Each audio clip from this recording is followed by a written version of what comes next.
புரட்சித் தலைவர் எம்.ஜி. ராமச்சந்திரன் அவர்கள் நடித்த 1001 படம் 1965ஆம் ஆண்டில் வெளிவந்தது. இயக்கம் B.R. பந்துலு அவர்கள்.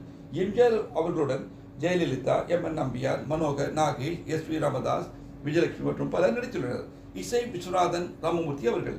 இந்த படம் ஆங்கில படமான கேப்டன் பிளட் என்ற படத்தை தழுவிக்கப்பட்டது.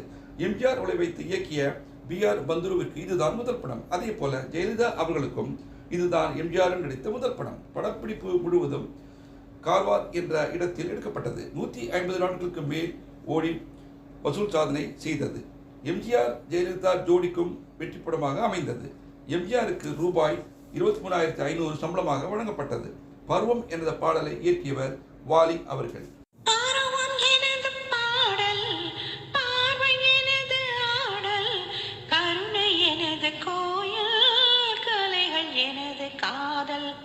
கருணை உனது கோயில், கலைகள் உனது காதல், பருவம் எனது பாடல், பார்வை எனது ஆடல், கருணை எனது கோயில், கலைகள் எனது காதல், கருணை உனது கோயில், கலைகள்